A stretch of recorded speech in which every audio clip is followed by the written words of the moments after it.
Good afternoon, everyone. It's a Sunday afternoon, and Bill's in the living room watching some football prep stuff. I guess football season starts Thursday night, and I decided that I wanted to video making some Jana's vegetable garden chili. So that was the name that Bill came up with, and so I've got some things already prepped here.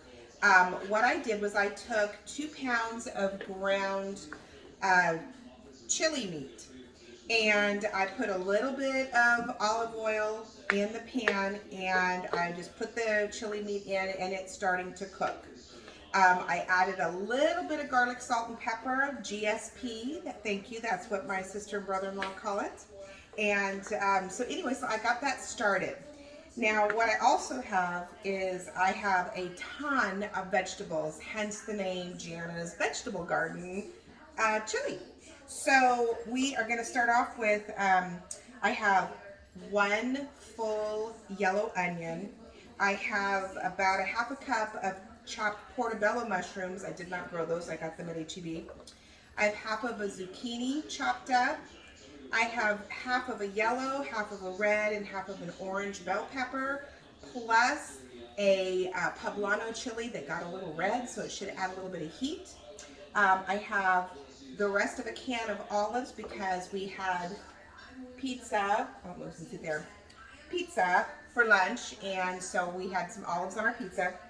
And then I took a container of salsa.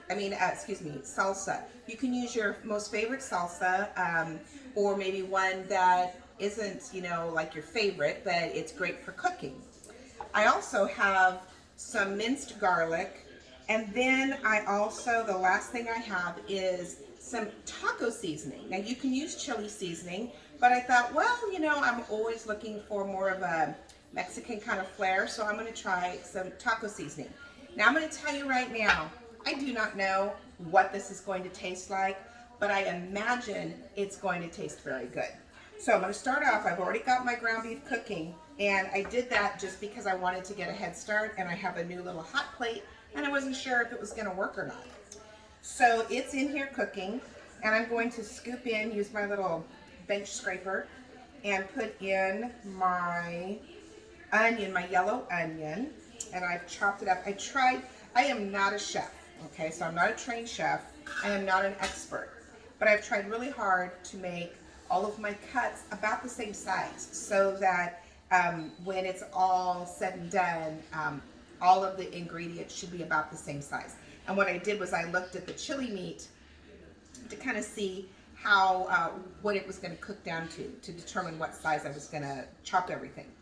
Now I'm going to put in my garlic. I am a huge garlic fan, so I will always put in more garlic than what a recipe calls for. That was easily 2 tablespoons. Now some people may go, oh gosh, Jana, that's bad. But what I use is the minced garlic that's already prepped. And if I were to use fresh garlic, probably 1 or 2 cloves would have been exactly what I needed.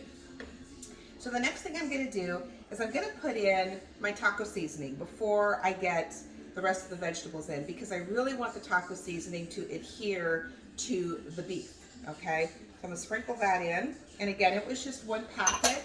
So taco seasoning usually has cumin, maybe some garlic, some paprika, maybe some cayenne chili powder. There's all kinds of different taco seasonings. You just use whatever is your favorite. So again, I'm getting this all mixed in. And this is going to cook for a while because I really want all of the flavors to kind of meld together.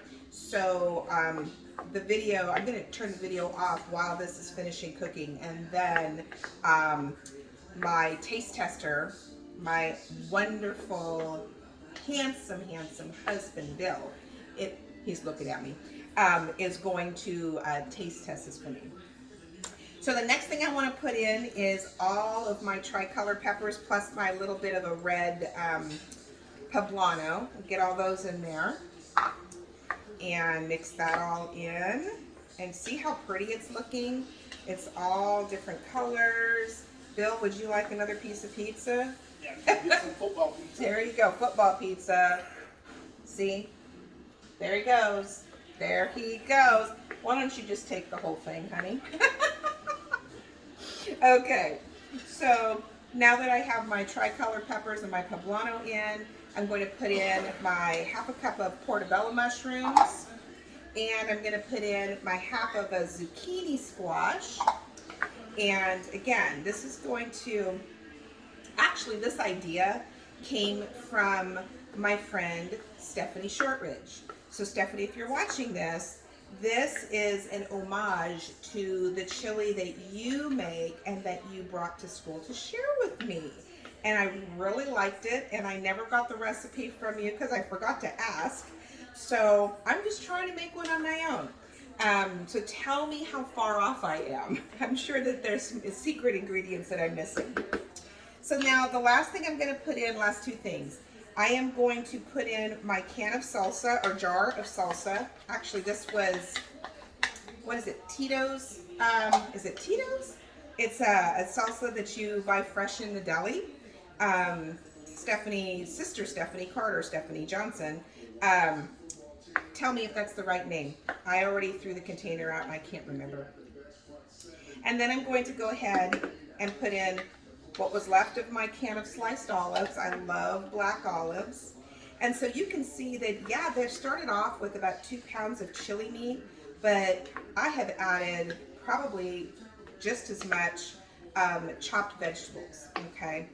So the last thing I'm going to do is I'm going to sprinkle in a little more of my GSP, garlic, salt, and pepper, and then I'm going to cover it, and I'm just going to let it simmer. So once I do that, I will come back and let you know how it turned out. See you in a few.